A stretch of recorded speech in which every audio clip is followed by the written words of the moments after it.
യേശുവേ ചേ എപ്പോഴും ചെറുക്കൻ്റെ വരെ ആര് വരുള്ളൂ. ഹലോ പാറുവേ.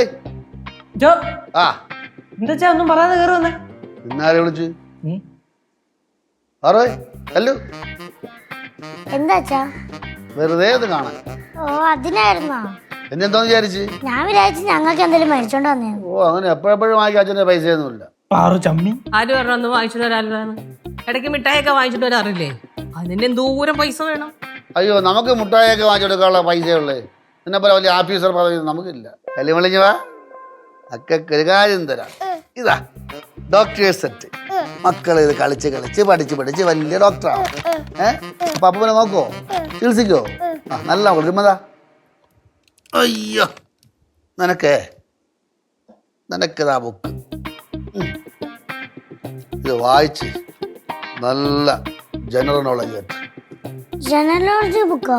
എന്തുവാ ജനറൽ നോളജ് എന്താണെന്ന് പോലും ആ കൊച്ചിനറിയില്ല. എന്തിനാണ് ആ ബുക്ക് വാങ്ങിച്ചു കൊടുത്തത്? ഈ ബുക്ക് വായിക്കുന്നതിലൂടെ അവർക്ക് നല്ല ജനറൽ നോളജ് വരും, ലോകവരമൊക്കെ വരും. എൻ്റെ മോള് നല്ല അറിവുള്ള കുട്ടിയായിട്ട് മാറും. ഇങ്ങനെയുള്ള പുസ്തകങ്ങളൊക്കെ വല്ല 4ാം ക്ലാസ് 5ാം ക്ലാസ് ഒക്കെ ആയിട്ട് വാങ്ങിച്ചു കൊടുത്താൽ പോരെ കളിയാ? ചേട്ടാ എൻ്റെ കൊച്ചു ഇതൊന്നും വായിക്കാറായില്ലേ? വായിക്കാറായില്ലേ എന്ന് ചോദിച്ചാൽ വായിക്കാറായില്ല. പക്ഷേ ഇപ്പോഴത്തെ 1ലും 2ലൊക്കെ എന്തോരം ജനറൽ നോളജാ അല്ലേ? ശരിയാണ്, കാലം മാറി. പഴയ തറ പറ പറഞ്ഞ പാക്ക് വേണം. കല്ല് നോക്കട്ടാ, കളിപ്പാട്ടം നോക്കട്ടെ.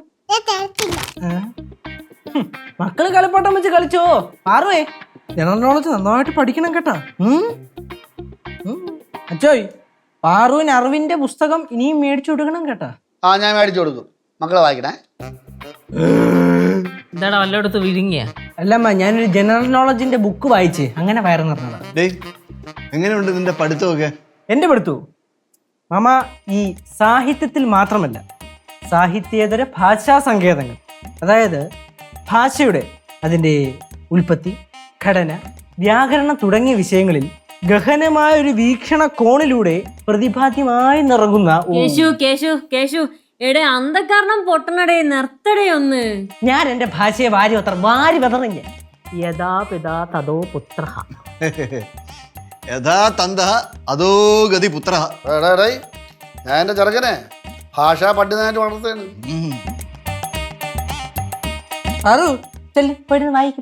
മക്കള് പോയി പടി പടി.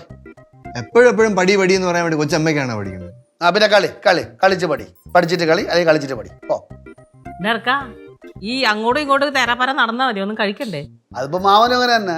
ഒരിടത്ത് അടയ്ക്കൊന്നും ഇരിക്കില്ല. ആദ്യം വാഴപ്പട്ടങ്ങളായിരിക്കും, അവിടെ നോക്കുമ്പോൾ തെങ്ങും തോപ്പുകളായിരിക്കും, പിന്നെ മരിച്ചു കുഴി എടുത്തോണ്ടിരിക്കണ അവിടെ എവിടെ കാണും മാമൻ. അതെ, എനർജി എനർജി ഒരു കാര്യമില്ല. ചെല്ലേ കാണാം. ഓ ചേച്ചി ഞാൻ ഇപ്പൊ അങ്ങോട്ട് വരാം. വേണ്ട ചേച്ചി റെസ്റ്റ് എടുത്തു. നീ അവളെ നോക്കി കറങ്ങി വീട്ടിൽ നിന്നാ മതിയാടാ. എന്നല്ലാണ്ട് കാര്യങ്ങൾ എങ്ങനെ? എന്തോന്ന് കാര്യങ്ങള്? അപ്പൊ ഇവിടെ തന്നെ കയറി നിൽക്കാൻ തീരുമാനിച്ചാ? ചേച്ചി എന്ത് ചേച്ചി? എന്ത് പറഞ്ഞാളോട് ചേച്ചി? പറഞ്ഞത് സത്യമല്ലേ? ഇങ്ങനെ നിന്നാ മതിയാ? നിന്റെ കയ്യിലെ പൈസ മൊത്തവും തീരും. പിന്നെ നിന്റെ ബിസിനസ് ഒക്കെ എങ്ങനെ നടക്കും? ഒന്നും മുന്നോട്ട് ഇറങ്ങണില്ലല്ലോ. എവിടെ മുന്നോട്ട് ഇറങ്ങാം? കുറച്ച് കഴിയുമ്പോൾ ഗൾഫിൽ പോകും. പോവും. അങ്ങനെ അങ്ങോട്ടല്ലേ പോ, അങ്ങോട്ട് പോ. കൂടെ പോ, അടക്കളയിൽ പോ.